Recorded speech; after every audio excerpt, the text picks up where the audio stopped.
Okay, so you can see this, I guess. Yep, Cool. and you can see Okay. it, and Yes. presumably all of our audience in the future can see it too. I, So that's I nice. hope so. Uh, um, I guess we should say some kind of introduction about what we're doing. Maybe does that make sense? right. Yeah, yeah, yeah, cool. So Okay. Alan and I are people that know and like each other on planet Earth, and we sometimes we make content separately, and sometimes we make it together. And it's been probably over 2 years or something since we last played a game together on R- recording like this. that could be. That could be. Yeah. Yeah. Um, Wow. so yay! Here's the next episode of Screen Dreams. 2 years later. That's crazy. Fuck. Yeah. If any of our old fans were following along with Little Big Adventure, sorry, we're not gonna finish that game. Probably. I hope you liked Yeah. our mini, like, shallow dive into that game. Hmm. Uh, I guess we Yeah. shouldn't make any promises this time about what will happen with this game. Who Mm. knows how we'll get into this game, but we're here to talk about it today anyway. Yeah, I'm really curious, maybe as an audience, whether there could be any like interesting connections between the fragment of Little Big Adventure that we played and this. Like Aha. maybe Well, there's yeah, we'll see. they're both MS-DOS games from the 90s, Mm, and they both have a ton of psychological, like depth psychological content in them, I think. I mm. think in Little Big Adventure, it's less conscious, whereas in this game, this is just a game about alchemy explicitly, so it becomes more crystallized, let's say. Mm, mm. um, Yeah. and so, yeah, I guess we should say a little bit just about the game we're playing. We're going to be playing Zork Nemesis today, which is a point and click from 1996. Mm, And as Alan and I were just talking about before we started recording, it was directed and designed by Cecilia Barajas, who I hope I'm saying her name correctly, mm. um, who I don't think did a ton of other stuff. This was kind of her big authored work of art in this genre, anyway, and Okay. in the computer game world, you know. Mm, Um, and yeah, it's a game about uh, alchemy. It's set in the fictional world of Zork, and the Zork franchise is a pretty storied collection of games at this point. It began with text adventures. The first mm. graphical adventure was a game called Return to Zork, which released, I believe, in 1993. And then a handful of years later, it was followed up with this game, Zork Nemesis, in 96. This game is thought of as being kind of the odd one out in the Zork franchise because it has a very dark and serious tone Mm. compared to the other games. Um, Okay. this was kind of a response to Myst in a certain way, I think. Mm. And aspects of Myst's design are all over the place in this game, including the basic like 4 different worlds you can go to and all of that kind of stuff. Mm. Um, yeah. Right. Cool. Cool. Yeah. Well, mm, I had something else I wanted to say, but I've forgotten, so Oh might dear. as well. Well, we might as well just watch the intro then. Yeah, exactly. Oh yeah, I remember now. Um, I'm curious. I'm actually curious to ask you, do you think we should like do spoilers in this game? Ah, that's a good question. I think it's going to be virtually impossible for us to do what we do without spoilers, because Yeah. we like to hop around non-linearly to try to understand the whole work of art better, you Mm. know. I Yes. think trying to restrict our conversation to like the actual present point we're at in the game is going to be we're Yeah. just going to fail at doing that probably. So let's just not even bother. Right. This should just be a spoiler video. If you haven't played this game and don't want to know anything about the plot, don't watch this video. Mm-mm. Right. That's cool because I have a thought about the very first like shot in the game already. That's kind of Spoilers. Yeah, let's do it. So awesome. Cool. I'll just turn this on.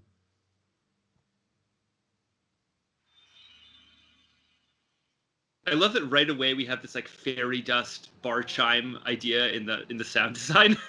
Yeah. Kind of says magic, you know. Mm. And then we see the eclipse and we hear this tolling of the bell, which is so ominous, you know. It's like your Yeah. fate is about to about to manifest, or your death or something dire like that. That's funny. Yeah. As it is, I hadn't noticed the bell that much. But it is true. It has this sort of like it's marking some sort of an occasion, like I love it so much because it's pretty nuanced sound design, I think. Like you hear the bell, but it also has this kind of like pitch bend warble underneath it. So it's like bang, like it kind of like it has this like duck in mm, it that sounds almost like it gives it like a ghostly quality or something, or almost like the yeah. bell is kind of like warping space around it. It's not a normal bell exactly, you know. It's like a magical bell to Yeah. build on the magical bar chime vibe that it opens with. Yeah. That's funny because I think the music in this game is sometimes so like microtonal a little bit, like it really Yes. bends Well, so the stuff. music for this game was composed by a guy named Mark Morgan, who also wrote the music for the early Fallout games, which are Oh wow. very, very beloved. But the weird thing about the Fallout games is that most of those tracks are cloned from Aphex Twin songs off of Selected Ambient Works 2. That's because Weird. Interplay gave Mark Morgan a bunch of stuff off of Saw 2 and said, can you make things like this? And so what he Huh. did was he made very excellent sort of reproductions of those tunes and sent them back, not knowing that they were going to actually use the game. Um, but then they did. And so it's a weird kind of like remix reference thing there in the direction of Dreams, because Selected Mm.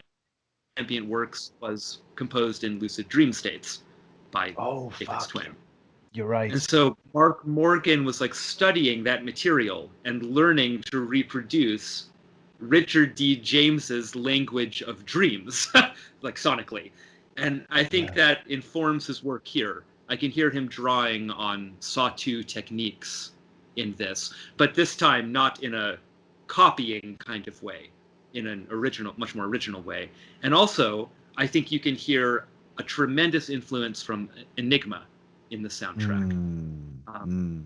really heavy Enigma vibe. And so I'm obsessed with this soundtrack. I listen to this soundtrack every day almost. Mm. This is my like ambient, like when I'm walking around the city soundtrack Mm. because it completely puts me into a magical frame of reference. Um, it just does that to me. It creates a mood that makes me think and relate magically to my environment. Yeah. That's okay. That's so funny, man, because this game, as far as I remember, is about music. There's a lot of music stuff. Yes, music is a central like theme in the work and in the Mm. story and stuff. Yeah. And I'm kind of like syncing with this right now. It's funny because that's kind of a weird way to begin this episode. But I've been having a lot of uh like music has been appearing in my dreams, basically. Uh Has it? That's interesting. yeah, and it's not something that happens a lot to me. Um and it's something I really love.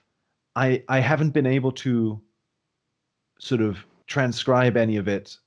It's so hard. Like I've never Mm. successfully done that either. I've had So dreams yeah. where I'm listening to music in the dream that I've made. You know, I'll have like a mixtape in the dream or something. It's like Jordan's best tunes or something, and I like put it into a stereo, and then like just the most like divine, heavenly, like perfect, fucking music comes out of it. And then Mm. I wake up and I just can't really. It just doesn't translate into a waking state in any way, you know? No, no, no. No, Yeah. exactly. It's weird. But okay, that's funny. All I right. All right. okay. So I also like I've got to We're say so good at actually playing video. Instead, we're just like talking about like everything, like around the game, but not actually the game. You know? I love this, man. We're gonna probably like comment every single frame of this game. Yeah. Well, there's so Like much to say we're not even saying. Like, look at this lens flare effect right here, dude. Isn't that a uh, gorgeous lens flare? What a specimen. That's mm. pure Photoshop algorithm right there. That's like the Adobe lens flare, like bare naked. They haven't even tried to disguise it and make it look like something else. That's just an advertisement for the Adobe Creative Suite right there, basically. Oh, I I also wanted to say, like, I find it funny that the game, like you said, it ends with the marriage, right, of Of Alexandria, yes, and Lucien. Alexandria and Lucien. And I just love that it starts with an eclipse in that sense, in how it's like a, a meeting of the sun and the moon. Um, Yes, it's the big high image of alchemy right mm, away mm, at the very beginning. Yeah, yeah,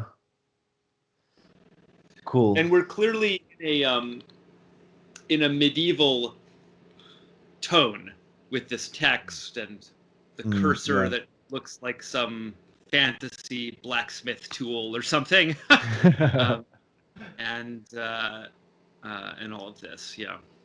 Right, that's a good point. The cursor is a tool, right? It's actually designed as a tool in this game. Like that's pretty cool. Yeah, Uh, it's quite interesting, and it mm, looks rather astrological, doesn't it? yeah, yeah, like a Like a symbol. little glyph, or yeah, interesting. Okay, oh shit. You get this beautiful wipe. Okay, so we should just listen to the dialogue here, probably. Right, yeah.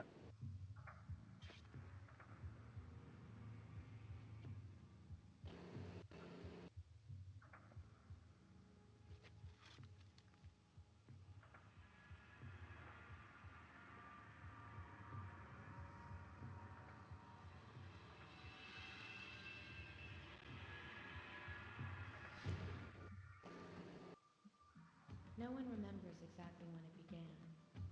It began.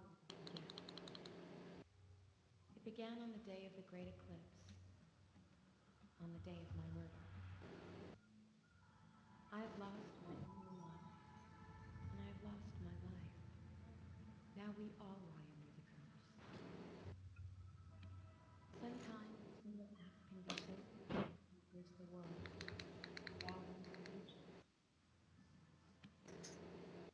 Only the four lost elements will bring the world back into balance. Then I will live again.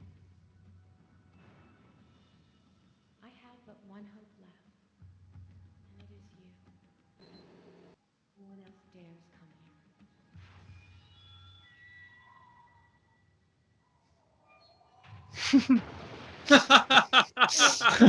So amazing. Honestly, one of my favorite game intros ever, probably. I think that's competitive with like the Mist intro, falling through the Yeah. fissure and all that. You know, this is such a weird thing. Like you see this figure who's like stabbed himself, so it's like a suicide, Mm, also. You know, and then we're yeah. kind of almost like zooming into his body in some weird way. So it sets up like a hermetic metaphor. It's like this whole game world is the interior of a big man or something. Oh, Strange. You know? fuck. And it's a big man who's like committing a sacrifice of some sort with Exactly. Yeah. that's So, so funny. and so Yeah. we learn that there's an eclipse and a murder that happened together, Mm, and we learn that there is a forbidden land that no one else dares come to except us, the player, right? So we're in the Wow. forbidden zone of the unconscious, probably. Yeah. And we zoom through that gate, and then we see something that looks like a grave almost, but with astrological symbols on it. It's like astro death fate or something, and then we see like the boundary like shatter. Like it literally opens with a shattering boundary that then invites you to explore the temple inside this suiciding god or something. Like it's just such a real like setup, instantly. It's so weird. Like Wow. I hadn't and thought of any of that. and it just blew me away as a teenager. Like I was hooked on this like instantly. Like it just seems so ominous. And actually visually, doesn't it seem like they're taking a little bit from an Enigma music video? This looks like the Enigma Temple in Sadness, Oh, I'll have to rewatch that. It really looks like that thing, I think. But as I was listening to the intro music, that was so Enigma. Like Right? It's like undeniable. Like they must have played Mark Morgan Enigma stuff and been like, make something like this. But that's interesting because that means that they probably perceived the alchemical aspect of the Enigma project, because it's totally the case. Like that Enigma album is all about individuation and about alchemy, but it doesn't exactly say that it's about alchemy explicitly. So that indicates to me, like, it's like a little evidence maybe that like the people that made this game understand alchemy in a deeper way than just the lead into gold thing, Yeah. One piece of evidence in a mountain of evidence, because really everything in this game is so like depthy and compelling, I think. Yeah. Vis-a-vis its treatment of alchemy anyway. Yeah, and it feels almost as if like the game itself is like requesting certain music or like the game itself is making the people around it create it in a certain way. You know what I mean? Yes, totally. Like, It's self-styling in some impossible way. I've got to Can you? say also, yes. Oh, I was just going to ask if you could turn around and click on the gate, because I want Oh to look yeah. at the graveyard out there. I said that. So Okay. we're very much trapped in this scenario. But I neglected to mention when we were recapping the intro that we actually do fly through a literal graveyard out there, right? This temple, to get to this temple, you have to pass through like the territory of the dead in some way first. I see what you mean. That's funny. That's weird, man. And it's this mountain like floating above the clouds. Like you can. Yes. I've got to say also, like one thing I loved is that the first shot is of this man killing himself in front of a light. Yes. So there's a light shining behind him, and then he is like a dude, shit. It gives it away. They're already telling you that the Nemesis and Lucienne are the same figure because it combines shadow and light. The Nemesis is the obvious shadow, and you see him as a shadow. But then Lucienne, his name means light. And so we see the light behind the shadow, which is just how the plot progresses. It reveals that the Nemesis actually is Lucienne. You don't know that till the end, and we've just spoiled the whole game. But the game spoils it for you visually. It puts it to you unconsciously visually in the first image. That's pretty neat. Good catch. I never thought about that way. That's funny because it also makes me think that just before seeing that shot, we were looking at that image of the eclipse. Same image. Fuck. Yeah. Yeah. So it's like that's so interesting. So they put one of the main characters through a character arc that mimics the idea of an eclipse, structurally, Yeah. which is a revealing of a light within the shadow, or a combination of light and shadow, a union of opposites. I mean, that's what the eclipse is symbolically. Yeah. Huh. Okay.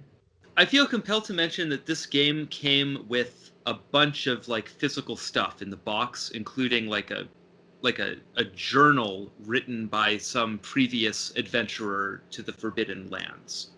So there's a Oh. whole bunch of like plot setup that you get in the box, but I never remembered any of that stuff, and I think the game doesn't necessarily benefit from it. It feels like something that was maybe written at the very end to try to give people more of a context, some kind of narrative context, so that this game didn't seem quite so completely impossible and enigmatic as an idea, Mm-hmm. I don't know how Yeah. you feel about it, but I would prefer to not like read in all of that stuff, but rather just kind of play it more cold and think Yes. about the pictures more pure-mindedly, Yeah. That's interesting, though. I like the idea of including a journal of another explorer, like someone Yes, who's. it was cool. Like, it definitely like whet my appetite and like set me up to play this. Mm-hmm. Because we picked this game up when we were on summer vacation in the United States, but our computer was back in Israel, and this was like one of the first games I played on Windows 95. So it was like a huge anticipatory moment. We had just gotten Cool. this Windows 95 machine at home, and it was like Zork Nemesis, like this big new amazing adventure game that shipped on 3 CD-ROMs, which seemed so overwhelmingly large and like futuristic at the time. Yeah. Um, That's funny. I can't imagine playing this on a Windows 95 must have been such a like it was such a trip. futuristic It was state of the experience. art. Yeah. Yeah. Huh. Well, because Wow. in Myst, it was entirely still images, Mm. and like little QuickTime events. But this game has like full motion video, like fills up the whole frame, and when you look to the left and the right, it actually pans around fluidly, which Mm. gives the feeling of a more like live 3D environment, even though it's still made up of just a big pre-rendered image. Um, but at the Yeah. time, this that blew me away too. This is the first time I ever like could like freely look around left and right in this style of game. Like, um, Yeah. obviously in like other kinds of games, like first-person shooters, you have like actual, like I'd played Doom and stuff already, but Mm. this was like, this had atmosphere that you could achieve with pre-rendered stuff and the fluidity of like a pretend real-time 3D thing. Mm. It's the whole There's the grave, yeah. graveyard. Like it that over there.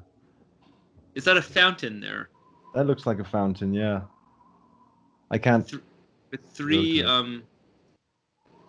three levels, right? Yeah. I find that to be a profoundly alchemical like fountain. That's like almost like a perfect Jungian fountain or something. Mm. Interesting. Wonder what's around here. Yeah, if there's any place you would like me to go, let me know. Since Sure. I'm in No, control.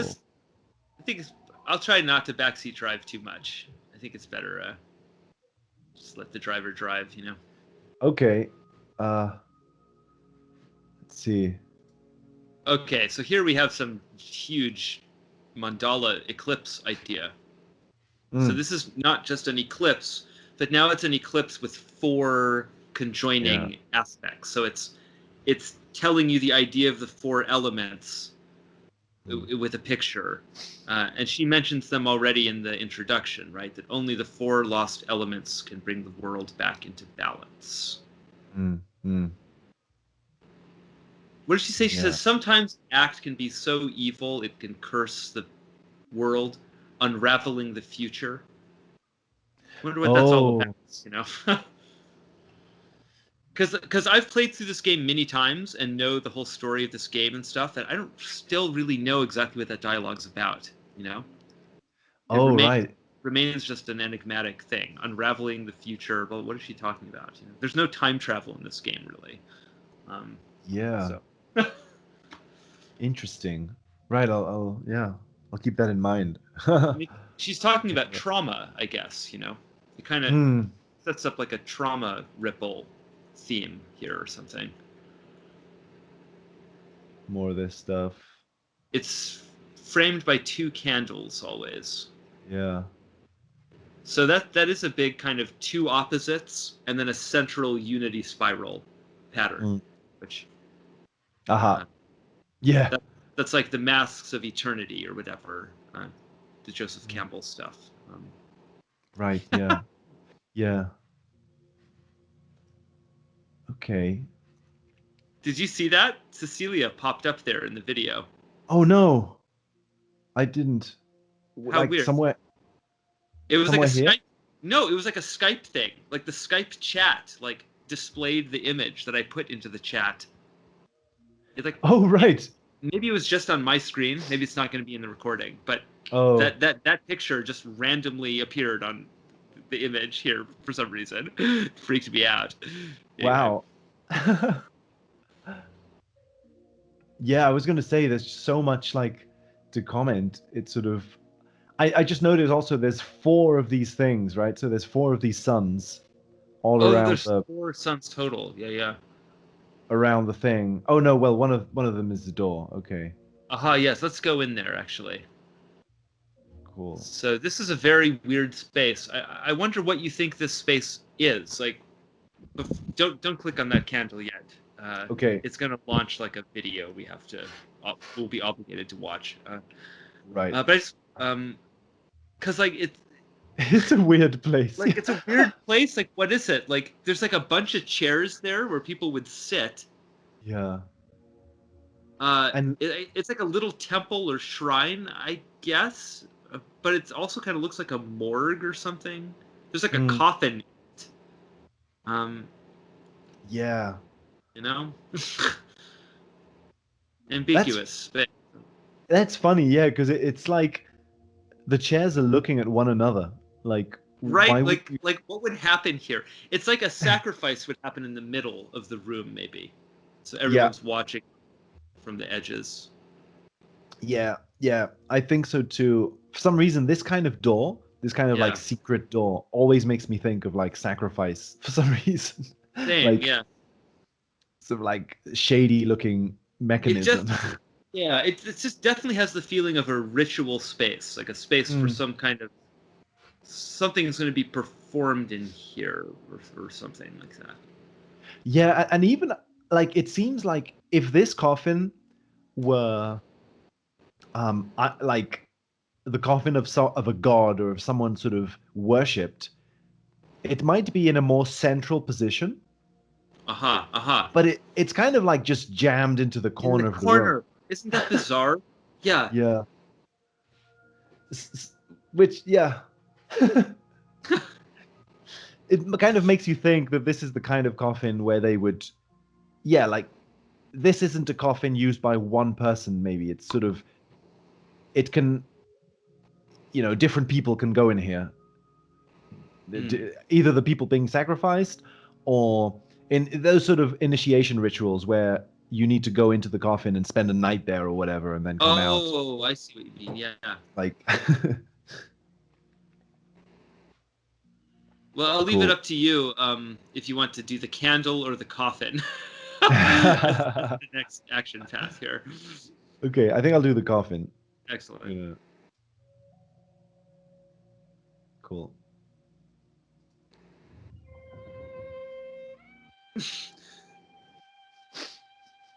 So this is kind of like what I was saying when we were talking before. Mm, That like the game is just so irrational immediately. You know, it's like this levitating ghost violin. Like you wouldn't see that in Myst. You know, Myst was much more grounded and naturalized. This is Mm. just like we're like in a dream or something, or some very other strange reality where like poltergeist phenomena are just taking place around us or something. Right. Yeah, I see what you mean. Exactly. Yeah, it's immediately operating on a sort of like surrealist sort of Yes. Yes. Yeah. Yeah. perspective. Yeah. Which is kind of uncanny. It's kind of eerie because the game is so compared to Myst, for example, like you said, it's more realistic for Yeah. it's more 3D. I think Uh it looks so good. Like it still holds up, wouldn't you say? mm, This is a yeah, nice or, shot, you know? It's nicely lit. It's like mm, dramatic. There's a lot of detail on that model, like um, yeah. engravings on the stone there and stuff, you know? It's a Yeah. beautiful beautiful picture. Yeah. Like that's a whole topic, but like I these things always make me think that the improvement in CGI over the years um, has achieved a certain kind of realism that's undeniable. Like there's a certain realism Yeah. of actual of sort of present day CGI, but there is also a kind of realism that's achieved by this CGI that maybe is being that isn't so present in today's CGI. I agree. I mean, CGI is in well any kind of 3D kind of graphics. Like, uh, I don't know what it is. Like you say, it might be the lighting. Maybe in those days there was a certain kind of way in which lighting was used that was sort of Yeah, specific to that. Yeah. I think it forced them to use like more dramatic lighting to Mm, compensate for the lack of detail in the geometry and texture, you know? mm, Um, if you, I mean, like, look at this image. Like, a lot of it is in shadow, and that gives it yeah. depth and feeling. Um, Yeah. you can do that today, but it's like you really had to know how to do that stuff correctly back then. You had to use good old-fashioned art techniques more to compensate for the lack of like brute force realism you could get with the technology. Yeah, it looks like a painting, like you say. Like it's using Yeah. the techniques of painting. That's funny. Interesting. Um, Was okay, there a I'll note in yeah. there? Yeah. I'll be there. I will be there waiting at the gates of hell. You will not escape my wrath. Okay, So this is funny. meant to be a note from the Nemesis, I believe. Mm. Um, Huh. I think this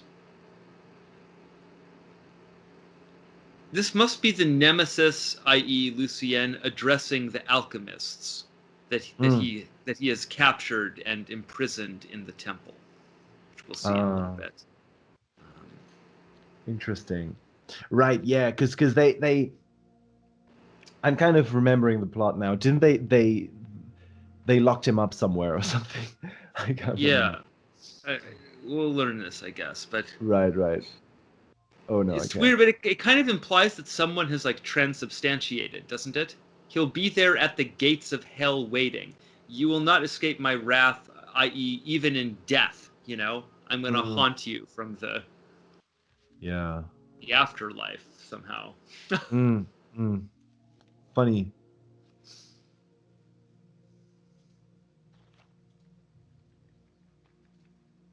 Oops. And we just entered through gates into this place, right? Yeah, So yeah, it's this feeling almost like we are also entering into the gates of hell. yeah. Cool. I love this kind of Isn't that blurry. beautiful? Yeah, Yeah. Amazing. That's amazing, man. There's this sort of weird, uncanny valley sort of. This is so realistic. I know. Like it's really weird, and it has something to do with the blurriness. It's yeah, blurry, and this makes it like so. That's weird. it gives it an impressionistic quality, and Mm, there's space for your imagination to live in it a little bit and supply the detail that's not actually there, you know. Yeah. Okay, I'll click this. All right, let's do the candle sequence. I love this.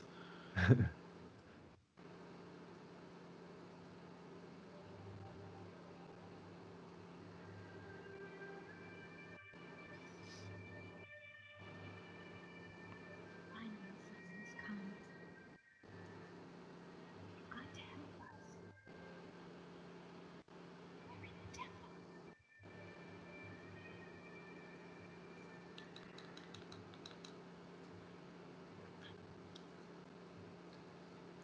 So it's like a big anima energy, I think. Mm. Mm. It's like a feminine ghost thing. Yeah. So that's Alexandria, but I'm not sure exactly how it all does or doesn't make sense. Because like, is that her ghost or is that like a recording? You know, is this like the Princess Leia, like "You're my only hope," like Yeah. hologram playback moment kind of thing, or you know, Yeah. or is it like That's is she like psychically communicating with you, and it's like more like this is a scrying incident. You're like staring into this candle, and then you see the goddess in the flame or something, or you know, so many yeah. ways to go with it. That's funny because it, like you said, it's immediately playing with ideas of past and present and future, Yes. obviously, because like it's unclear whether what you're seeing is a vision or like the whole Yeah. game Yeah. has this weird feeling of because yeah, the whole game constantly feels like you don't know whether you're temporarily displaced or what's happening where at multiple levels, right? Like Yeah, I mean, it's all just so enigmatic. Where, when, what? Like, it's just such an instant dream. mm, Uh, funny. Uh and yeah, interesting. Okay, fuck. So I'll just move a little bit. Cool. I love this building. Okay.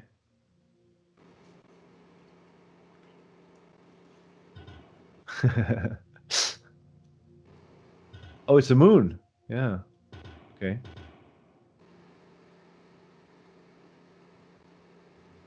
Right. this, I mean, this is such a simple thing.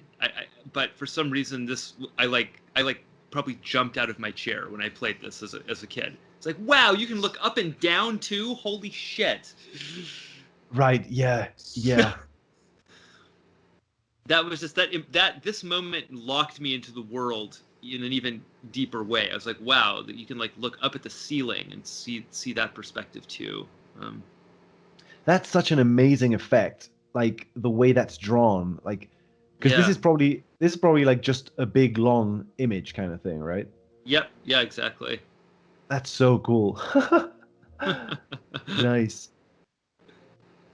These skull things, and it says something here. Oh,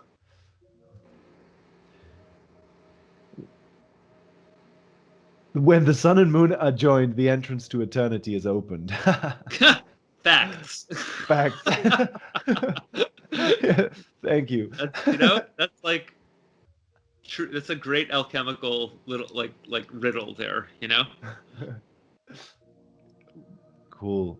it's also the instruction on how to solve this puzzle, though. Right. On a yeah. Um, okay, let's see. So I need to find the sun. Ooh, three skulls Hmm. and like a little bench again or something. Yeah, some funny. Right. Oh shit! It's the same idea. Yeah. It's Oh yeah, it be- is. Yeah. benches Bench. that look at each other. Let's see if they are benches. It looks like Yeah, they totally are. the bench. Okay. Huh. Okay. Um. Cool. So that's pretty much it for this exterior here. I don't think there's anything else to interact with. Right. Okay. So where should we go? Let's see. Go back to the door with the sun and the moon, Oh, right. Okay. and click on the handle there, the door handle. Like, That one, yeah, yeah. And join the sun and the moon. oh shit. Okay.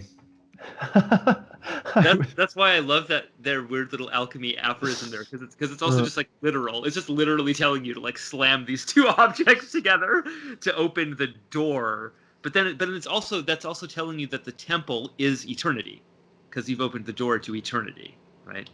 Oh, right. Yeah. Cool. So this is like the temple of eternity, or something. Amazing. Yeah. Have you come to seek the alchemists? Don't waste your time. I killed them all. You can do no good here. Okay. Alan, can you open the preferences and turn on subtitles? I think that might be. Oh, that's a good idea. Yeah. Okay, the answer would appear to be no, we can't have subtitles because the GOG version of this game just doesn't have subtitles. So we're at the level of adept, according to that alchemist progress meter. Okay. Cool. So many places to go. Yes, we have a big non-linear space to explore now. I'll just let you kind of wander through it. Okay. Rather than try to give you directions or something. Nice. Yeah, big rotating celestial orb self things, you know? Yeah.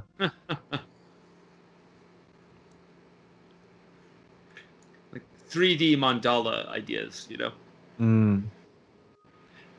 Yeah, and if I remember correctly, these panels sort of slide to the sides, right? So it kind of has, it's not the same, but it has an eclipse kind of feel of like big planetary objects that kind of collide together or collide out of. Yes, and they cover each other, you know? And then it provides a gate. Yes. Cool. So we appear to be in some kind of big library. It's interesting that a temple would have a big library. Yeah. Right, like it's a place of worship, but it's filled with books. It's like yeah.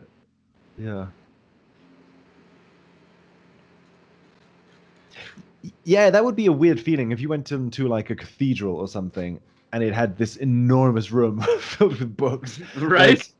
There's something. It's funny how I think in pop culture there's something about that we immediately associate to like Satanism or something. Yeah, it's like an occult library. Yeah. Like Astronomy for a New Age. Okay. The Brogmoid Fallacy, or Why the Earth is Not Flat After All, by Dr. Kurt Sagan, PhD. Chaos by the Chaos House Press. Yeah. So Curl Sagan is a play on Carl Sagan, I guess. Oh, right. Yes. PhD is some stupid Zork humor. There is a lot of humor in this game actually, but it's just kind of like sitting in the background like this, you know? Yeah. Saturnax, Play-Doh. Mers, Juperon. So these are just like slightly reconfigured like Earth planets, you know?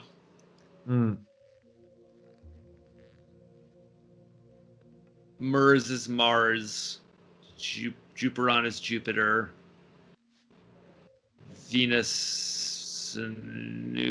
What does that say? Venus NV? That's what it looks like it says. Yeah, Venus and Venus and huh. I love that Zork is planet Earth somehow. That's weird. Yeah. Because So then like the whole yeah. Zork is like the alternative Earth that this franchise revolves around, basically. Mm. And so like the big thing to know about Zork, the Zork universe, and the whole like lore there is that Zork is an Earth that has a huge underground world called the Great Underground Empire, and Okay. many of the Zork games take place down there. Weird. Yeah, Weird because it's already about like Earth. It's like the game it's is like a basically Hollow Earth. It's like it has like Hollow Earth stuff like built into its lore, basically. yeah. And it almost feels like then the game is just called Earth. Like that's the title of the game. Yeah, Earth. exactly. Yeah. So it's about Earth and about the underground sort of dimensions of Earth or something. Yeah, Zork. What a weird word. Zork, Zork, Zork. I wonder if there is any weird unconscious structure in that selection. Yeah. What is does Zork rhyme with something interesting, or like what is this word? Zork.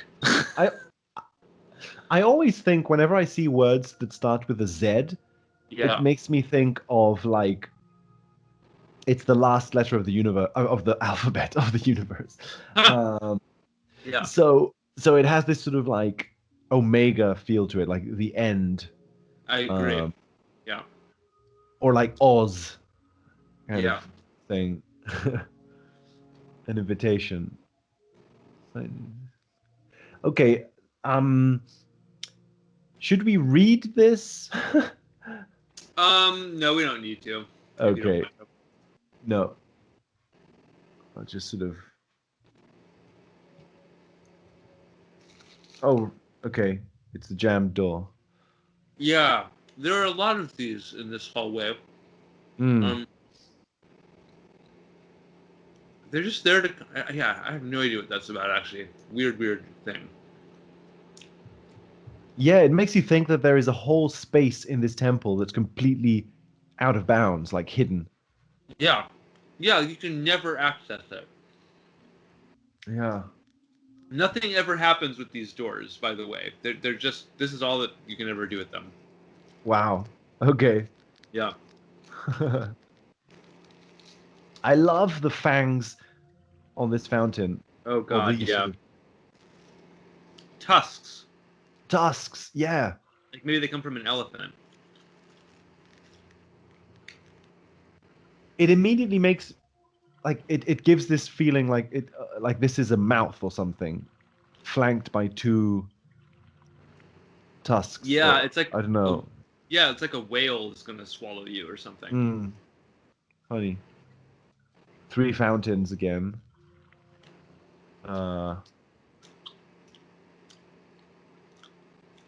Okay, so yeah, there's nothing here. Oh yeah.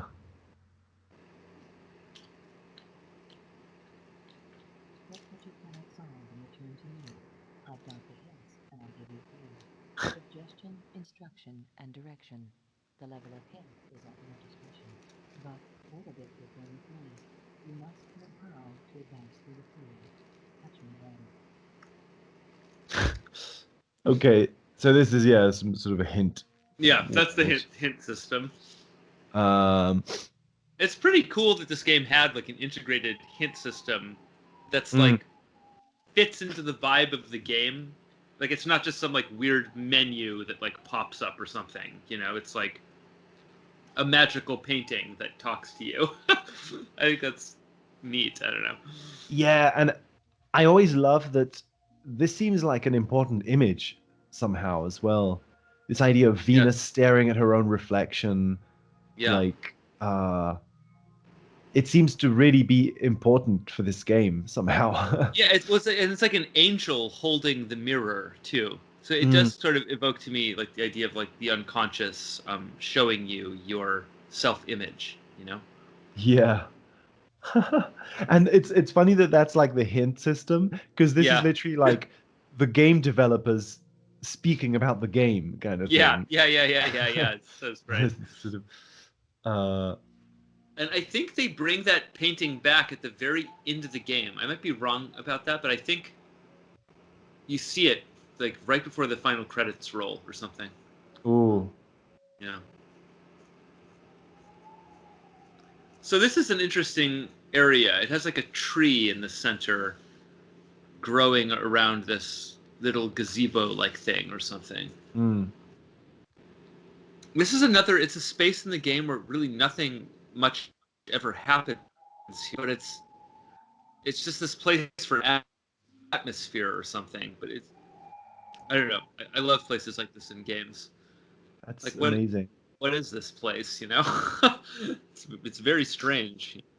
Right, exactly, because it's like this temple is built in a way that is recognizable. Like we've seen this sort of architecture, Yeah. but then it puts this sort of architecture together in a way that is impossible. Not impossible, but it's another world basically. Like Yes. Yeah. this just doesn't exist. Like Yeah.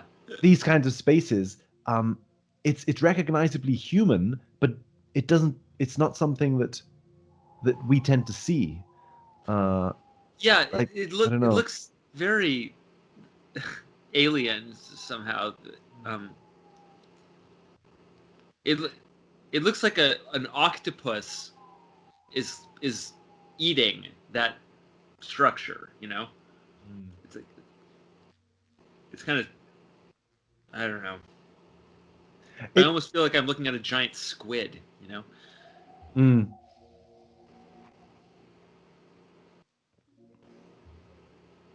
it sort of makes me think as well. Like the roots of this tree are the temple somehow, or the this little building is the roots of the tree, sort of thing.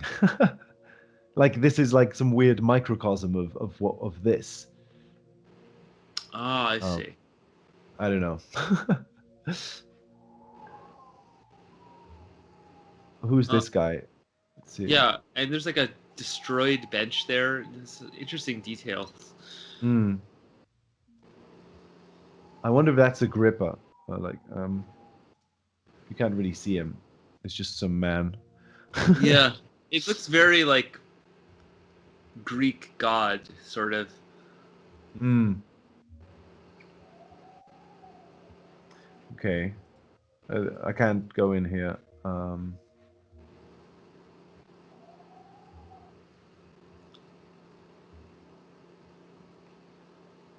Okay.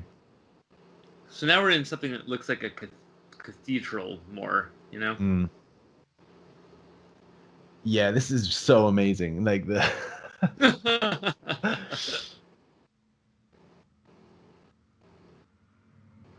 this is the kind of space in games that I wish existed. Like the this sort of like God, this use of space. Yeah. I don't know. Um,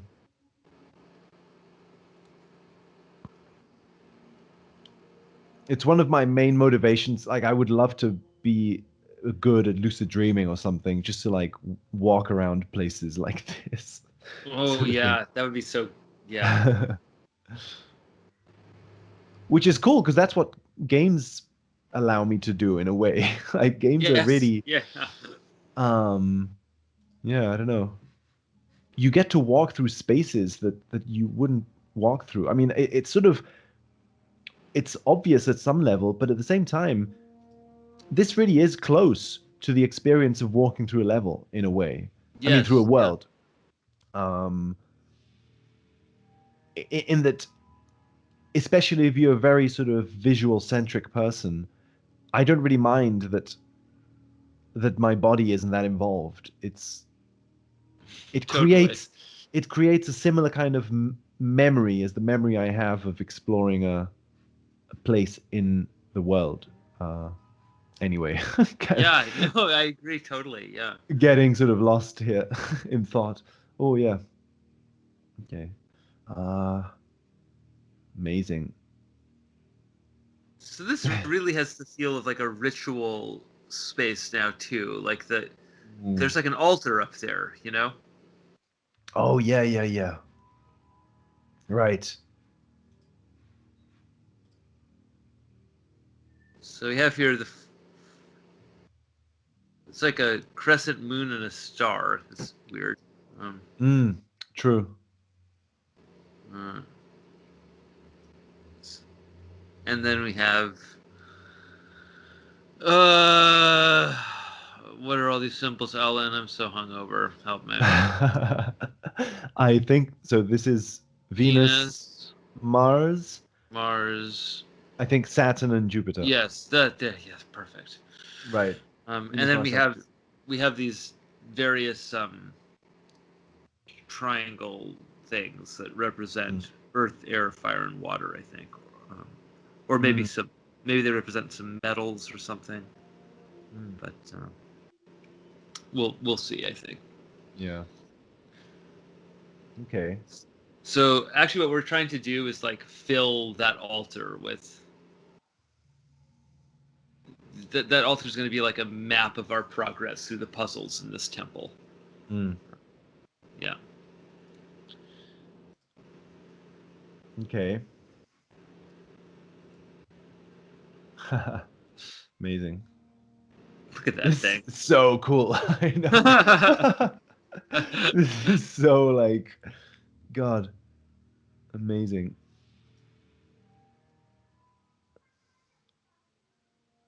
So who do we have up there? I wonder. Oh, can we look at them? Oh, we can. Luna, Luna, okay. And Solus. Solus. But I think they're titling these in a weird way, right? Because that thing that said Luna looks like more like a Diana or something to me, right? Or she's got bow and arrow there. Yes, you're right. But Yeah. oh, so anyway, we just have an idea of kind of the male and female god forms here, I guess. Yeah, and he looks more like, I mean, he's got this sort of harp. Yeah. It's sort of, I don't know who had a harp, but it's also like some sort of what was his name? Uh, I don't know, I but can't remember. I feel like it's a consequence of them probably just like grabbing these images from somewhere and then titling them whatever Mm. to um, these must be like actual alchemical Ah, engravings, yeah. that they've like sampled or something. Cool. Okay. So this is a little Nice. model of the solar system, Mm. uh, that which would make this a planetarium, I guess. This is an aspect of the game we haven't gone into a lot yet, but it seems like it's very planet heavy. Yes, yes, Like not just, and it's funny because it's not just because of the alchemical stuff. Like there is the resonance with alchemy in that it's using Mars to represent fire or whatever, and like, yeah, it, yeah, yeah, it- but at the same time, I just get this feeling that it's also just there's something about space, let's say, and yeah. the planets, it, outside of their astrological and alchemical meaning, like just the idea of space is so present here. Like you're Yes, literally, yes. the temple is constantly, oh, cool. Okay, So but wait, that's a sad. Yeah, okay, right. That's uh, more. He's mm, devouring the child there. yeah, It's a Cronus link up, kind of. mm, interesting. Venus, she's got this little like armed child with Oh, with her. it's funny. That's cool. Well, that mimics the painting, the hint Mm. painting, right? It also is the Yeah. little winged baby. Funny. So this is telling us some correspondences, right? It's telling us that Yeah. Venus goes along with Aqua, along with this symbol and this triangle symbol also. Yes. Yeah. Funny. Yeah, so then Mars is Earth, actually. Okay. Mm. Funny. Jupiter. Air. Air, you know. Sort of badass picture. um, I love this about this game too. The fact that it's obviously using images from outside sources or something, Yes, yeah. because it has this sort of collage feel to it. I Like agree. it's using different kind of images in different styles, and it's mixing this with like weird CGI stuff down here. I know, it's so cool. Yeah, I completely agree. And there's quite a bit of that. The whole game has this feel more or less. Yeah. Also, just like textually, they include interesting stuff. Like, there's actually a copy of the Emerald Tablet in here. It's just straight up Oh, Hermes Trismegistus's text. It's just like in this game. right. So it's a collage at many levels, right? It's a complete Yeah. sort of like cool. That's nice. That really gives this game an eerie feeling, like you because you're actually interacting with real like stuff. Material, Like yeah, totally. yeah. And it's showing you how that real material resonates with magic. Um, so it's almost like the game is hoping to give you this experience by which this real material that maybe before was just dead, you just perceived it as, dead images from the past. If you, like Jung's work, if you're able to then see the fact that it resonates with real, alive archetypes, um, you're suddenly like, oh, this game is bridging the world of the game and the world I live in, because these images exist in my world, and the game is showing me that these images belong to the archetypal content in this game. Yes, Um, yeah. I don't know, yeah, how to say that, but No, I think I understand what you mean though, and the mm, game had that effect on me. I think growing mm, up, like it vivified this material for me. You know. yeah,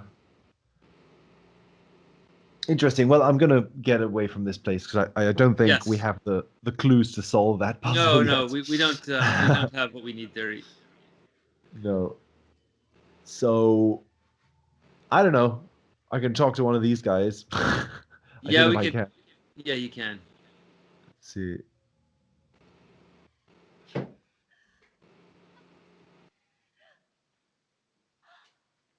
Is someone there? Is that you? Who's ever there? Oh, please help me. Trapped here so long. You may be too. Water.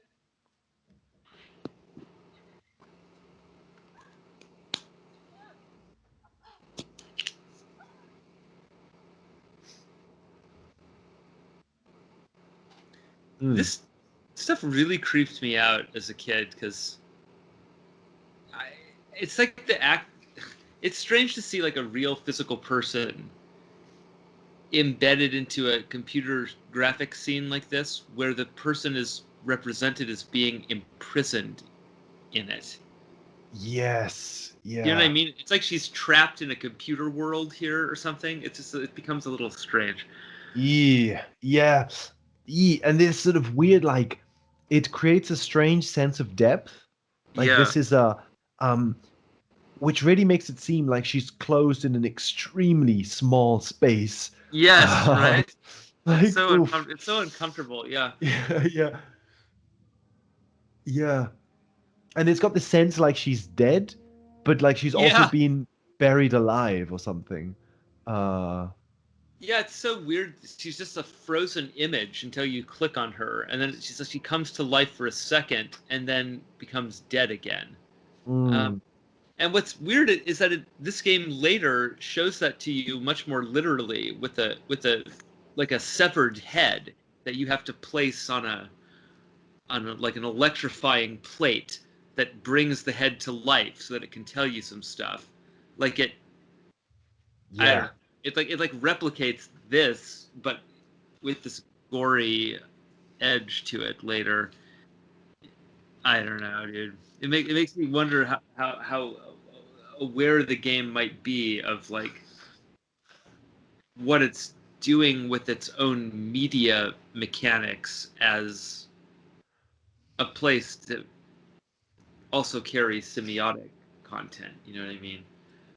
Yeah, that's weird because yeah, it feels like You know, it's like mm, there's like an implicit death and resurrection thing happening here, or an idea of like someone frozen in time that then becomes real time for a moment and then goes back into stasis or something. ah That stuff's God. happening in the tech mechanics, like in the kind of engine, the intersection of like the engine and the game graphics kind of come together in this backgroundy way to imply that stuff. You know, like I wonder if the game maybe knows that and so is trying to use it a little bit, and Mm, so the severed head thing later is like a commentary on it, maybe, or I don't know. that's so yeah, that's so cool. I sometimes do get the sense with games that the mechanics of the game maybe unconsciously become a part of the creator's mindset when making it. Like the the fact Ah, that's a good idea. I like it's the almost oh it well it's just like I can imagine maybe if you're working on this game every day, you know, like it's some sort of like an office job or something, like you're actually spending a lot of time on this game. right. The language of the tech is something you're so immersed in that it may even become a part of your creative life, right? Ah, yeah. And speak through that, which is really cool because it really makes it feel sometimes like the specific tech limitations are a language of like you know what I mean? Yeah, yeah, Like, totally.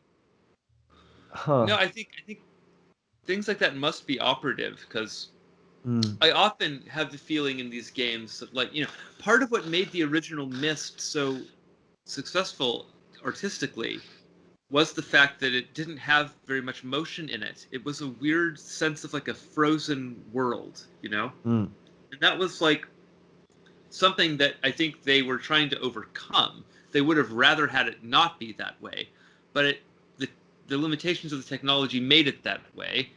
But in the end, it has its own particular poetry as a result of that.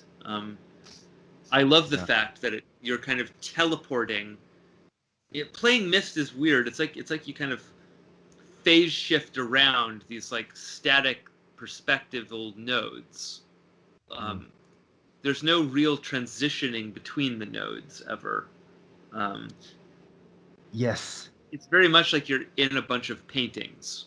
You know, it's just like this game feels less that way because you have the panel rotation that makes it, Mm. you know. But anyway, Yeah. Yeah. Well, and exactly. And I can't help feeling that that static quality to Mist yeah, um becomes part of the game in a way that is connected to the plot and maybe even to to the graphics and to things like that. Where the fact that you're in a frozen world, I don't know, that like, when you said that, that really rang true. I thought, yes, Mm. Myst is about being in a frozen world, and it's like that's part of the game almost. That's Yeah, so right? funny. Exactly. Yeah. Yeah. Um, and like you said, this game seems to be about awaking weird little visions and weird little like people inside the screen. You wake them up. You click on them and you wake them up. They become alive, and then God, they dude, yeah, die it's again. it's such a like sync perspective really, because the environment is just kind of like a series of incidents or opportunities for like weird vision things to happen that are completely disconnected from the environment, you know? Yeah, yeah, yeah, yeah. You're just kind of stumbling around from like hallucination to hallucination. Everything like everything's like triggering hallucinations constantly. Yeah. And each hallucination exists in a different space, in a different time kind of thing, right? Because Yeah, well, there literally are like flashbacks that will happen sometimes. You'll touch an object, and then like you'll see like the space that you're in, but like in the past when some particular thing was happening there, which makes it really feel like you have like psychic powers or something. You can like perceive like what happened in a room in some other time, you know, just by like meditating on an object in that room. It's like what a psychic might do, you know. yeah, you're right. The game is completely operating on that assumption almost. Yes, yeah. Like you are someone who can just see into things. Um, Yes. this is funny. This particular kind of animation is specifically creepy, like you said, because it reminds me of that candle vision we just watched where Yeah. Alexandra is talking to you. Because looking at this still image now, you really wonder, is she here now? Like, is she literally right now in front of you, lying in a box? Or Yeah. or or was this a vision or a memory? Like, Yeah, like what is it a hologram or something? Like there's so it's such a weird thing. yeah, yeah. It creates a very uncanny boundary between states. Yes. Well, because we know like we're media sophisticated enough as just players, right? Even back in the day, right? When I played this as a kid, like anyone who knows a little bit about computers and how this stuff works, like we know that it's a still image that's rendered in a computer and then a little video recording that's been made of this real actor, and they've just like superimposed the two things Mm, on top of each other. That knowledge, it's yeah. What am I trying to say? This is like a magic trick or like an effect that doesn't quite work. You know, it you can see the seams, and you can see what an artificial, weird little placement it is, but yeah. but it but it works enough that, like you say, it implies that maybe that is like a box that she's literally in. That's clearly what the effect is trying to sell you, but it looks too flat. So it's just it, it's an uncanny, uncomfortable blend of Yeah. an illusion that is tricking me and an illusion that it isn't. Yeah. Yeah. Cool. I'm gonna check this out. Oh fuck. Okay. It just Okay. implies deadness, though, in some way, doesn't it? There's like weird, Mm, like dead or undead something here, mm. Yes. and like these people have been like fused into the temple. They're like part of it now. They've become like embedded in its body, you know. Yeah. And what we learned in the intro maybe is that we're like in a body, kind of, or at least in some weird metaphorical way. Like the temple is inside this big person, and then these are like 4 little people imprisoned inside of the big person, which is also a temple. You know? Oof. God, yeah. It's like they've become, yeah. Oh, sorry. Go ahead. No, it almost looks like she's inside some sort of weird machine that is sucking her energy to feed the temple or something. Yes. Yeah. Totally. Yeah. Gross idea like that. Well, like, what even is it? It's like a big like Celtic cross idea with like. Are there like little figures holding it up? That's kind Oh of yeah. that's kind of gross or something. They're like Yeah, they're yeah. like suffering there, like frozen as statues, lifting this object. You know, they're like slaves basically. Yeah. Right, exactly. There's some sort of weird sacrifice here in the upholding of the Of the sun. structure, which is Yeah. which is the eclipse, I suppose, right? Mm. I'm thinking also that this shape is the same as this big window, Yes. which is in the center of the room. So it almost makes it seem like these are windows. Yes. Yeah. Um, and so, okay, God. Anyway, Yeah. I don't know. Should we just go somewhere else? Sure. Yes. I don't know. I mean, it's a huge game. There's so much to explore and Yeah. solve. Just wander around.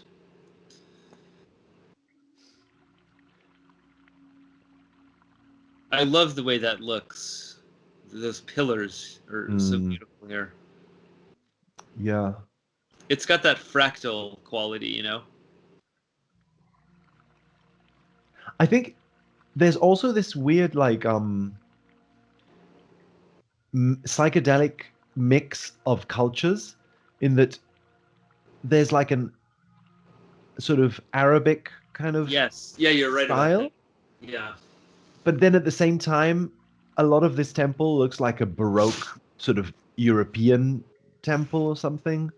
Uh, and then it's mixed with structures that kind of like mist. They just don't look like any human architecture. Yeah, it's um, collage mm, forms ideas again, you know.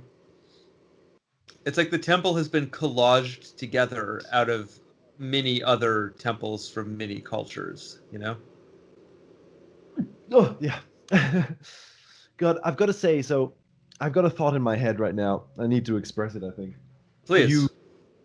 you were speaking earlier about how it's like those bodies up there that were in the bodies we just sort of were talking about that are lying in these boxes. Um, you wake them up, right? So by clicking on them, you wake up this body, and then, like you said, they seem to be part of the temple, which is inside a bigger body. Yes. Um, and I was just thinking that bigger body is also dead, right? Because it it just it just killed itself. Yes. Right. So we, by playing this game, we have brought that dead body to life somehow. Oh, it's such a weird idea. Yes. Or like literally what we're doing is we're exploring a dead body, and by exploring it we're bringing all of its contents to life, or we're A- bringing them out Alan, into this happens literally later in the game. This game asks you to explore a cadaver in order to solve a puzzle. There's this whole Ooh. sequence where you have to take a corpse and chop its head off, and then, like I said, reanimate the head, Ah, vivify it with electricity. So that's just right on the money with what you're saying there. right. Wow. Weird. Yeah. It understands. This understands that it's an alchemical text that makes use of living pictures, like technologically mediated living pictures, moving pictures. Huh. Yeah. Right. I see what you mean. Fuck. Yeah, it's a text that's written in. In interactive video, basically. Huh. It's it's that's crazy. What a crazy thing. Neat.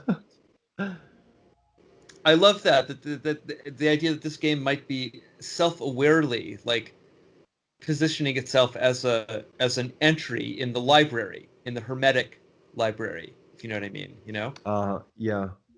Oh, wow. Right. No, this is a text. It's an alchemical text that is the first of its in this new art form.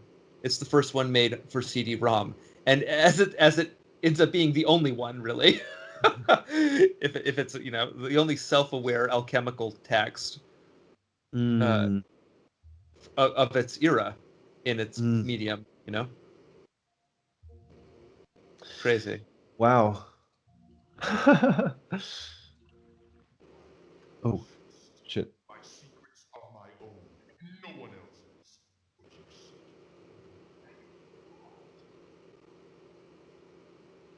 What you seek will only blacken your heart. Wow. Okay. Um, I love this vibe of like voices warning you and about not entering a temple. Um, We have visions. We hear voices. Yeah, there's also yeah. this an aspect that's like we're just like an escaped lunatic or something wandering around in a completely delusional space here or something, you know? Yeah. Man, that's so funny because it really reminds me of Super Mario.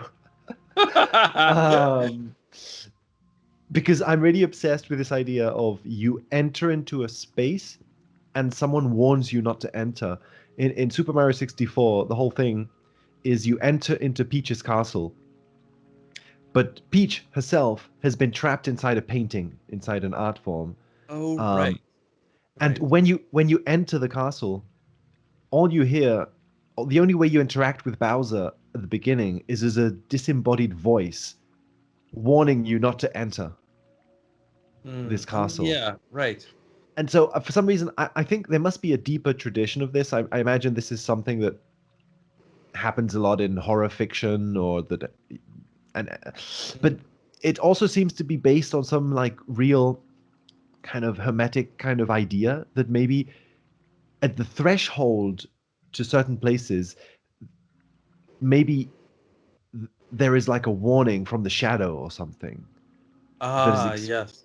that is expressed as like this deep kind of voice, this sort of like masculine kind of I don't know, Yeah, well, voice. it makes me think about the idea of like the unconscious as a prohibited zone, you know? Mm, Uh, mm.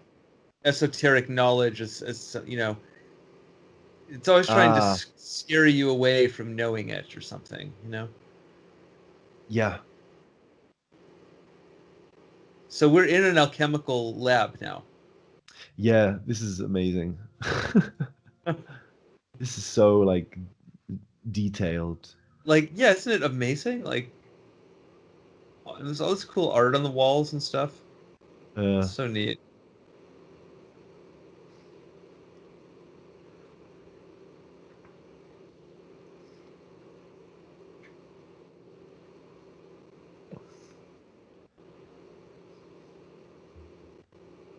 okay.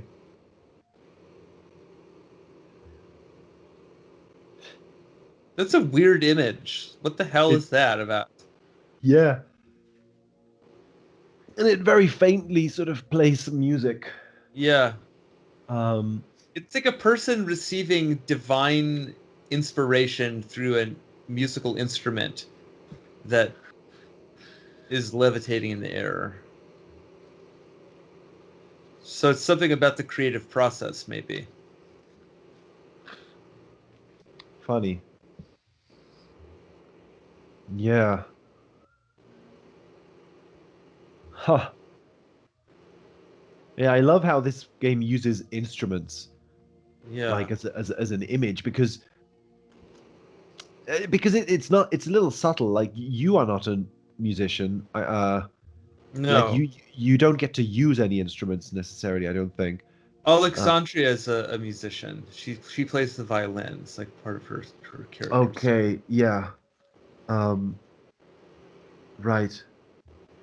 It's Hey, Libra making an appearance there. My boy the Scales. oh yeah. Oh shit. Yeah, they just do that. You could just have like a little magical shimmer moment with the broken planet symbols. Okay. Mm.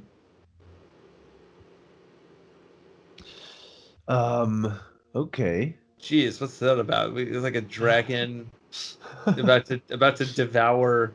See, this looks like some kind of like middle school fantasy art or something. You Mm. know, this is something I would have drawn when I was listening to heavy metal more. You know. Right. Yeah. Yeah. Like. Huh. Funny. Okay. Another sort of thing.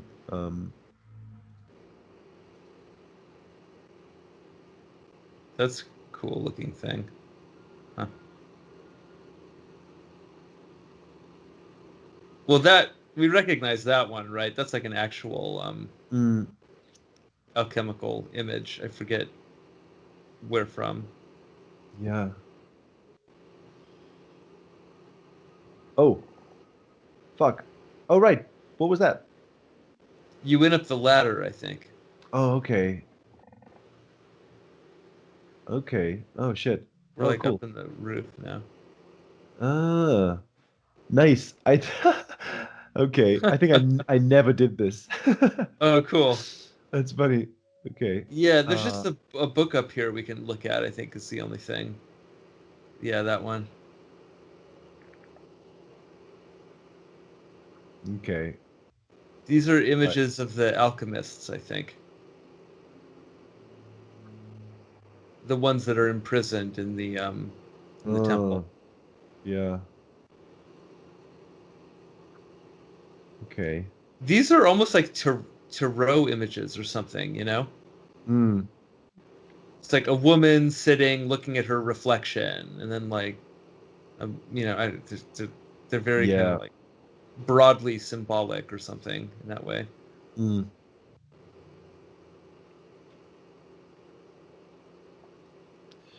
okay. Oh shit. Okay. Okay. um, okay. May he burn in hell. And up there it says Malvo. So that's Although. that's the priest, uh, Mm, dude.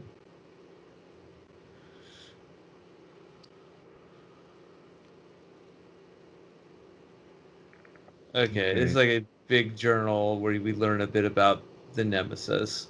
He's basically just talking about how he captured all the alchemists and tortured them brutally to try to extract their secrets for how to create the quintessence. Oh shit! I just remembered. What didn't he try to um get something with sound itself? Like he was testing some recordings. Weren't there some weird like tape recordings in this game? Yes, I they're just in the other room here. oh shit. Okay, yeah. There they are. Cool. There, yeah. So this is the actual. This has aspects of the Emerald Tablet. You will come to see the one thing in its correspondences. Uh, right. Tin and And air. the body attracts heaven, and this takes place in accordance with the great divine order. So it hath been, and so it always must be, from Alpha to Omega, from the beginning of Zork to the end of time. I'm okay. And then this is just verbatim the Emerald Tablet now. It is Oh, true right. without lie, certain and without doubt, that what is below is like what is above, and what is above is like what is below, to accomplish the miracles of the one thing. So this stuff is like actual, like, um, Oh shit. you Right. can learn some real magic there. I think that's really cool. Amazing.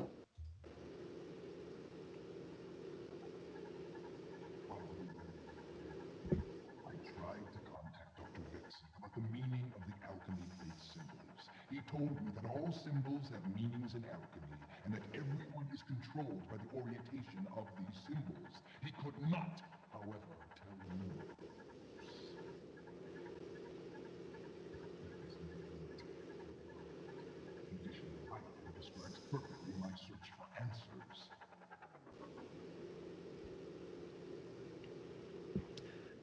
That's such a funny sound system. Like, Yeah, like what is this? It's like a little mouth yeah, dime that spins around gyroscopically.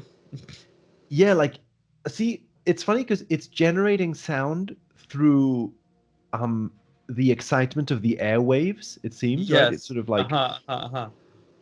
it's exciting the airwaves, but at the same time, it's an animation. It's creating not an animation. It's sort of like it's it's spinning so fast that the mouth looks like a still image.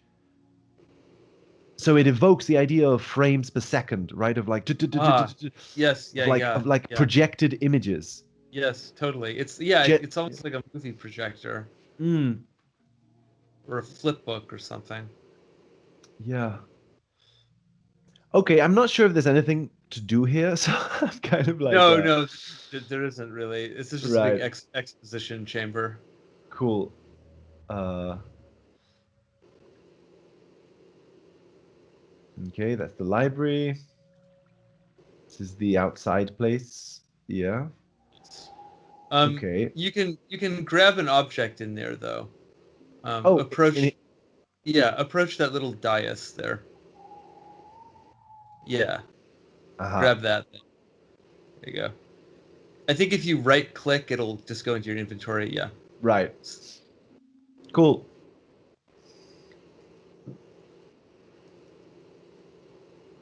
Okay. Okay, so that's all of this area, kind of, it seems.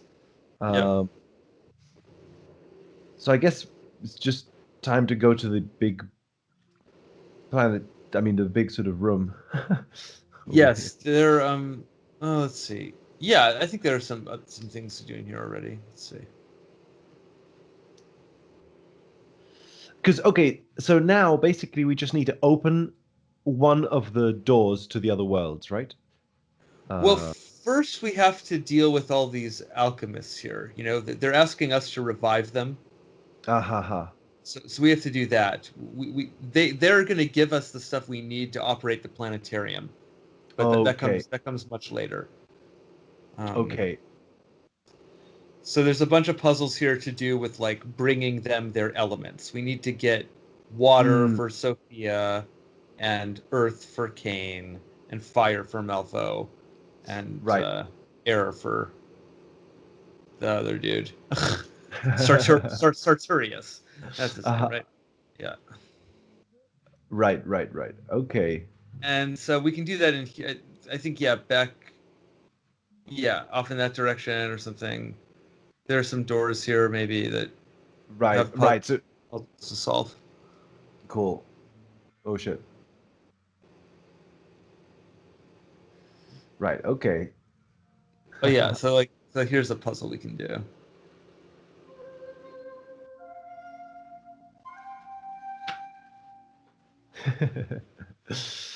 Yeah. About music again. Yeah. So that gives us the melody, and then we've got to Oh reproduce yeah. it on the system behind us. Oh dude. This is the same. It's the same thing. It's two benches looking at each other. Oh wow, yeah, it totally is. And I here mean, we're gonna transfer like information from one bench to the other. It's like a right, conversation, you know? right. So maybe that's what's going on. That there are things there are two things looking at each other, and Ah, we I need see. to make them, Communicate. yeah, become a reflection of each other in some way. Yeah, it's like the Uh, hemispheres or the unconscious and the ego or things huh, like this, maybe. cool. It's the two. It's all about combining the two, the eclipse, over and over again as a visual motif. Yeah. Yeah, like as a player, that's funny because as a player, that sort of has an effect on you. Yes. Like you're just repeating this action many times. Um, that's an interesting thing about games. They really are sort of like habituating your body and your brain to perform specific actions, even if it's just in your imagination, just doing it Yes. again. Yeah, that's a very Um, interesting aspect of them. like,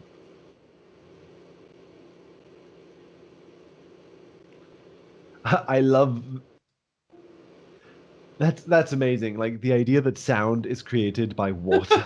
Yeah. Um, okay, so the notes I think were like do, Well, hold boo. on.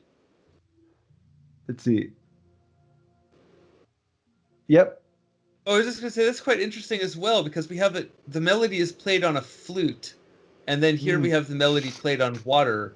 So it's kind of like we're combining air and water, which are opposites in a way. Ah, yeah. Funny. Yeah. Opposites in the sense of like, air gives you life, but water drowns you or something. I don't know. Maybe that's Yeah. water can also give you life, so it doesn't really work, but they seem kind of Yeah. like, I don't know. Or like air is sort of is above and water is Is below or oh something, right? yeah. Yeah. There's something there maybe. Mm.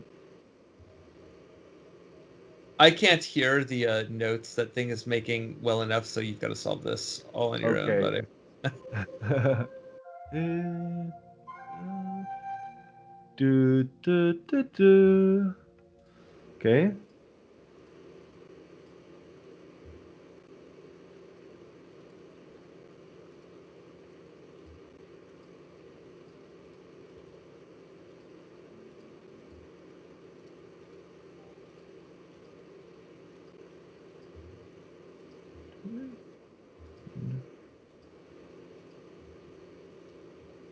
Shit. Ah, fuck. It's so it's a It's little so tricky. That's one. it yeah, because you keep forgetting what the melody was. Yeah.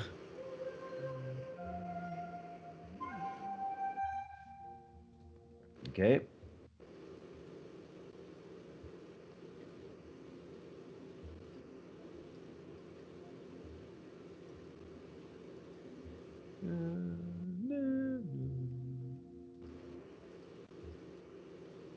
Okay, okay, okay. Boom. Nice. Cool. We're also taking something that's a linear sequence and then crunching it together into a chord, right? We're Oh, com we're combining those three notes together continuously in the yeah, end. yeah. Ah, that's funny. Hmm. And yeah, and we're crunching it down in that this face plays like it plays two notes an octave apart. And here so it plays four notes, but here you only select three of them. Because one of Ah, them, like, that's pretty cool. yeah, yeah. It sort of crunches the chord down. It also sounds like the Enigma flute again, It's Ah, another yeah. Enigma link up. So you have 7 spikes? 1, 2, 3, 4, 5, 6, 7. Yeah, Mm, interesting. yeah.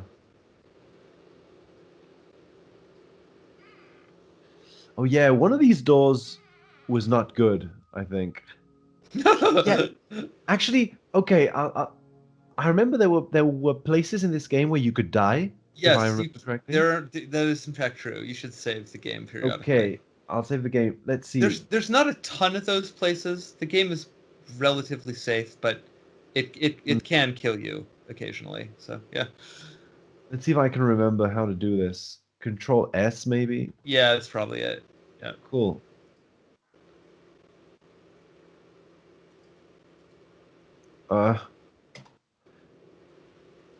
Yeah. That's another like thing that is about like death. It's like you're writing your name on this like death plate with like skulls and stuff. Mm. Yeah, and the presence of death in this game is so subtle. You Yeah. don't die all the time. You die in specific combinations of fate or of circumstance or something. Like specific things will kill you. Exactly. Yeah.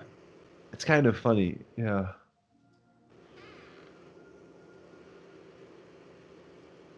I hate this personally, this kind of death. Like this is something that really scared me as a kid. Is games where death is not a thing, but then suddenly you can die. And then suddenly it is. I know. It's like the most terrifying. It's so scary.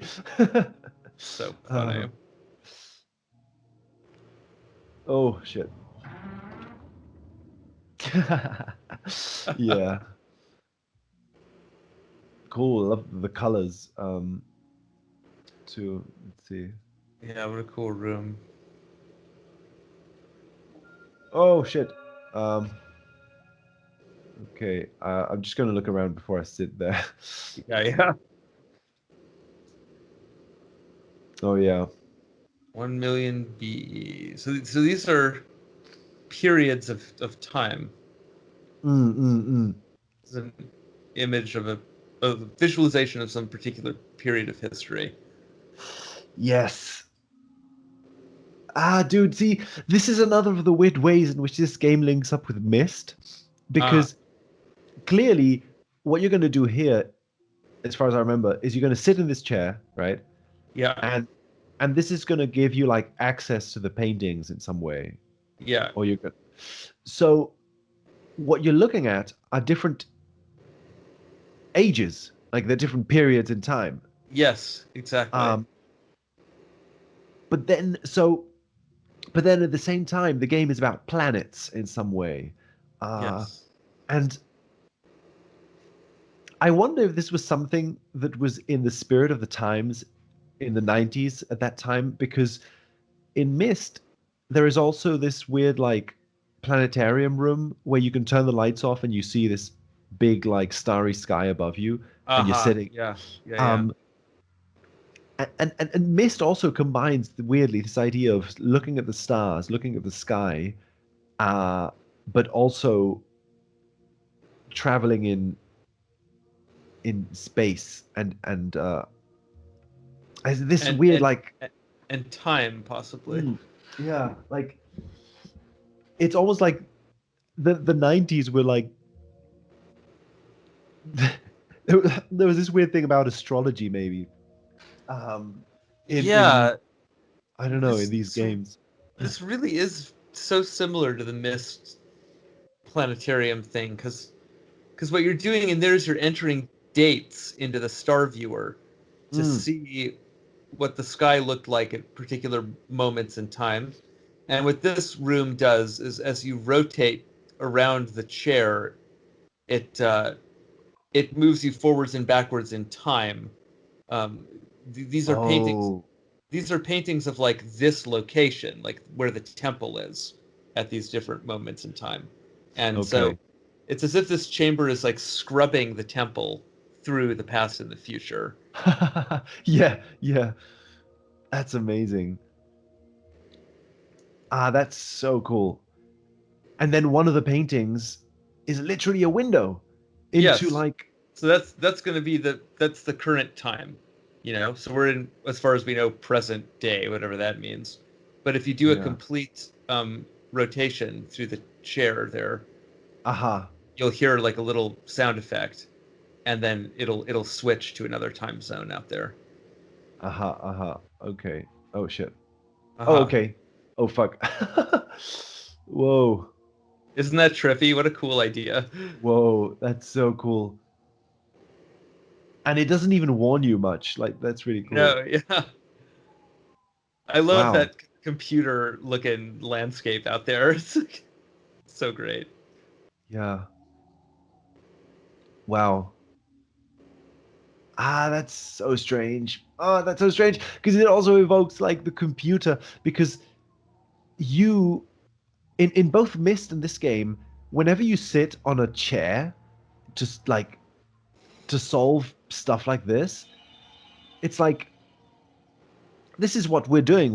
Well, you're sitting on a chair in front of your computer or wherever you're Yes. sitting. Yeah. So there is this weird thing of like you're sitting down, like the chair becomes a weird symbol for where you are, right? Like as a Yeah. player. Sitting down, looking at screens is kind of Mm, like an implied thing happening here. yeah.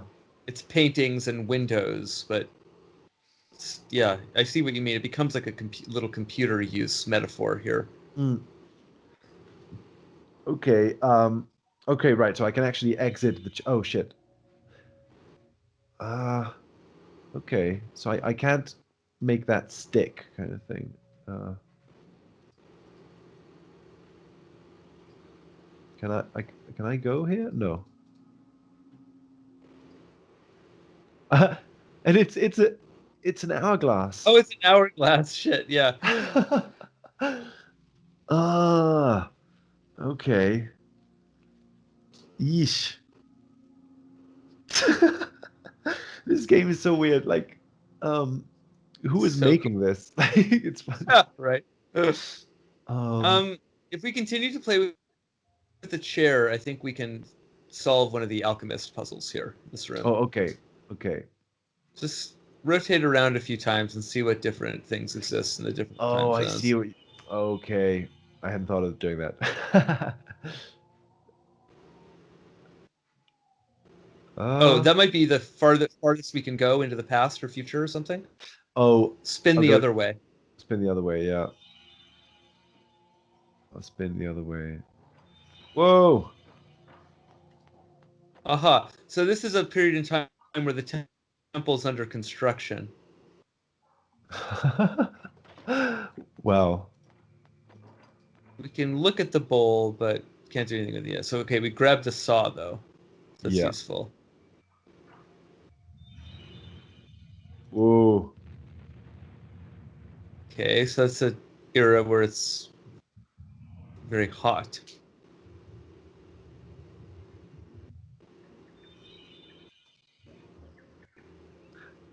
Okay. Nice. Uh, love to be there. Let's see. Yeah, same. um. Ooh, okay. Yeah, we want this one. Oh, right.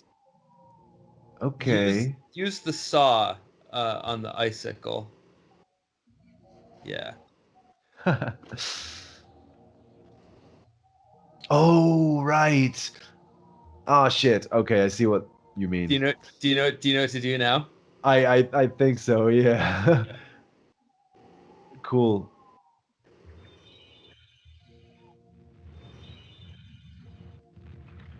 Yeah.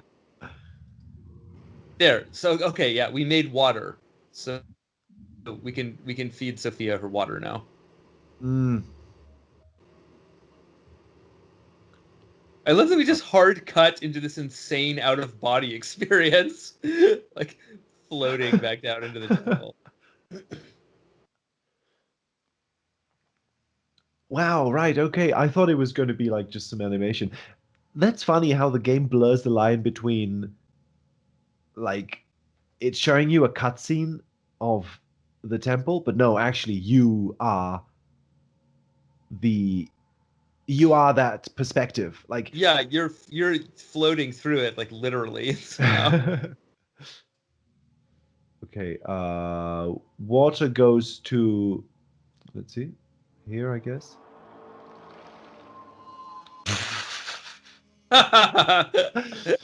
That's such a scary like that effect.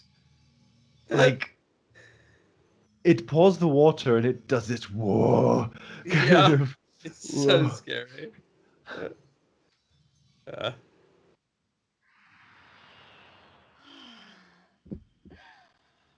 Yes. Water. The spring of life seeps deep into my bones. Thank you. Nemesis, I can withstand you for an eternity. You understand that he murdered us. Worse than that, he murdered 2 children, Lucienne and Alexandria. Innocents, not like us. Free the others. Please.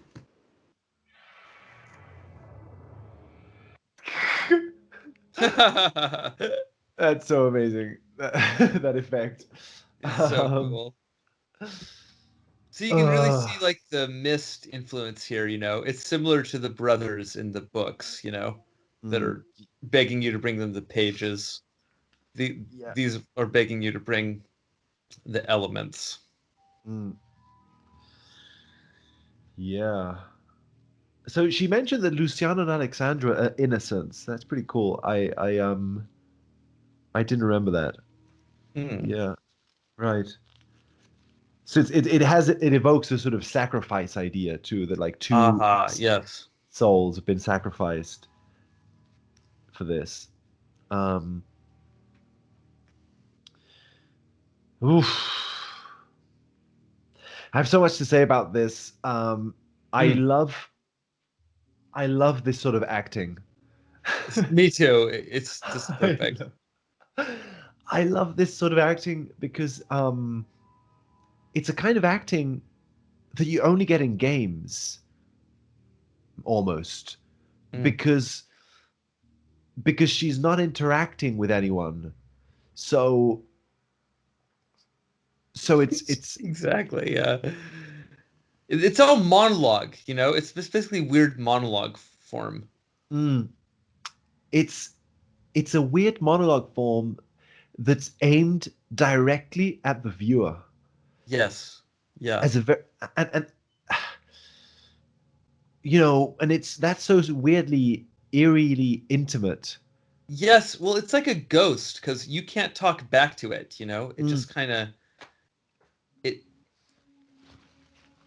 it's this weird like playback, but it's playback that's trying to convince you that it isn't playback, you know? mm. Yes, exactly. It's trying to be like, I'm just a real living thing in front of you talking to you, but we have to obey this secret code that you can never interject or actually ask me a question or, you know, it's just this weird like linear video crawl at the end of the day. So, yeah. Yeah, and it's funny also like this sort of really theatrical kind of acting uh is like, you know, it's I think probably some people would consider it bad acting. I don't know. Like not like Yeah, yeah. this sort of It's over like the top. it's hammy. Yeah. Yeah. And I really love this because it reminds me of this idea, this old idea of theatrical acting where the actors on the stage needed to make it hammy because otherwise the people sitting at the really back end of the theater wouldn't really see Mm, their the subtle facial expressions and stuff like that. So they really needed to like almost zoom in on their own faces, but instead of using cameras, they zoom in on their acting by amplifying it, by making it yes. more Uh-huh. visible.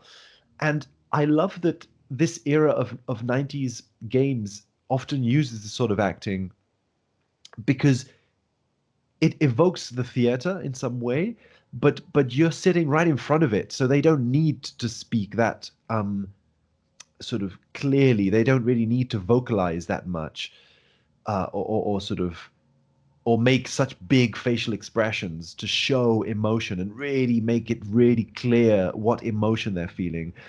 But they do, and and that's sort of really impressive. Like it creates an impression in me for some reason. This Same, sort of yeah. mix of yeah. And I really miss live character acting in video games, you know? Mm, Um, it's kind yeah. of a lost art form these days. You know, they just remade Myst in VR and they replaced all the live action footage with like 3D rendered heads, you know? Oh no. Yeah, so instead of like Atris as Atris, it's like this weirdo 3D Atris. It Yeesh. it looks pretty bad to me. Like Yeah. just that part of it. The rest of the game looks gorgeous. Yeah. Yeah. And I kind of can guess why they did that in VR, you know, having it in VR, it's going to be really clear that it's a little 2D video sitting there, you know, Yeah. because it's going to be you know, so by making it a real 3D head, it can exist in stereoscopic 3D space better and look, you know, it probably looks better in VR than it looks looking at a screenshot of VR. But still, I don't know. My heart sank a little bit when I saw it. I wanted to see Rand Miller somehow in the VR world as a live action person. Um, Yeah. you know, but Yeah, I wonder if they could have literally like refilmed those sections. they could Um, have. I was hoping they would do some shit like cool advanced shit like that. like um, like yeah, like using some sort of weird 3D camera or something like totally, yeah, yeah. No, that stuff totally. How do you think they make all these 3D Hollywood blockbusters? Like, you know, Oh, it's expensive. It's all. yeah. I doubt they had the budget to like film Atris's segments in 3D.